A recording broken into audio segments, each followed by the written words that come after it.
Predsedavanje Organizaciji za evropsku bezbednost i saradnju kao jednoj od možda i najkomplikovanijih međunarodnih organizacija svakako predstavlja ozbiljan izazov za svaku zemlju i za svakog političara.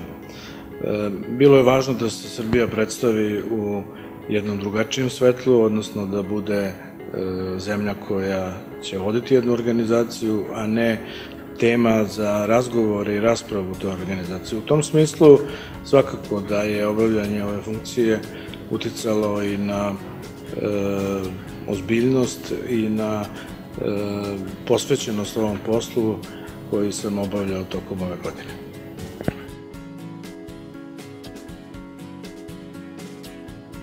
Predsedavanje Organizacije za evropsku bezbednost i saradnju i to u godini jubileja, odnosno 40 godina od donošenja Helsinškog završnog akta, predstavljalo je veliki izazov za našu zemlju. To je bila prilika da mi doprinesemo donošenju važnih odluka i rešavanju određenih teških pitanja, da tu upotrebimo sve svoje znanje i iskustvo koje smo, nažalost, imali u proteklim konfliktnim i postkonfliktnim decenijama.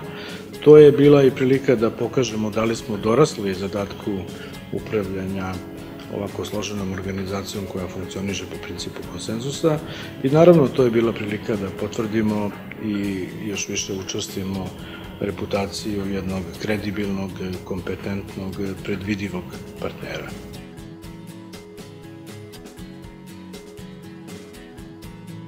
Pa svakako da je najupečatljiviji jeste količina raznih prepirki i teškoća dolaska do konsenzusa, pa i o možda pitanjima o kojima ne bi trebalo da postoje razlike između različitih zemalja. Isto tako, veoma su upečatljive slike sa celog tog prostora OEBS-a od Vancouvera do Vladivostoka, različitih konflikata, kako onih aktuelnih, tako i onih zamrznutih, i onda ste u prilici da vidite koliko je u stvari svet prepun različitih nesporazuma, konflikata, ljudskih žrtava, patnji i teških sudbina.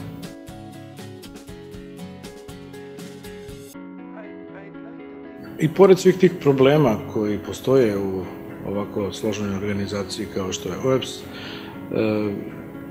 ja sam ipak ponosan što smo kao zemlja ispunili posao koji smo dobili, što smo predvodili i rukovodili organizaciju u vreme kada je to možda bilo i najteže posle dugog niza decenija.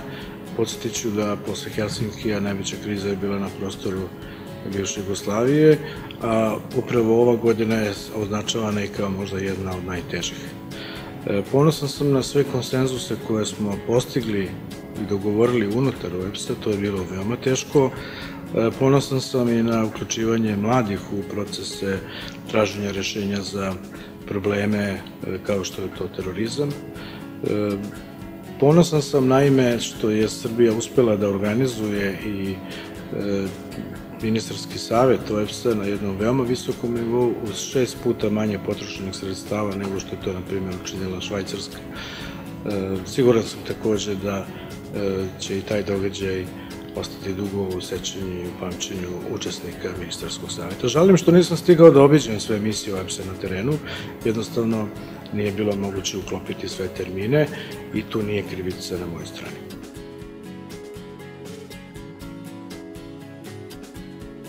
Bilo mi je veoma upečatljivo i drago da vidim kako i jedna takva organizacija kao što je OEBS može da utiče na živote ljudi, običnih građana, što sam imao prilike da vidim i prilikom otvaranja kancelarije OEBS-a u Drvaru, jer su ljudi videli neku nadu u jednom takvom činu, imajući u vidu i ekonomsku krizu i nerazvijenost tog dela Bosne i Hercegovine, i to pokazuje da organizacija može da ima i veoma konkretni doprinos za svakodnevni život običnih građana.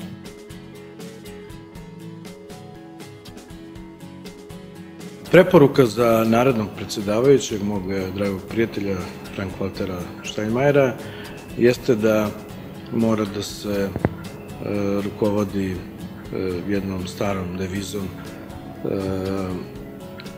koja istina dolazi iz Rusije i od Kutuzova i od Lava Tolstoja, a to je da je za uspeh neophodno vreme i strpljenje.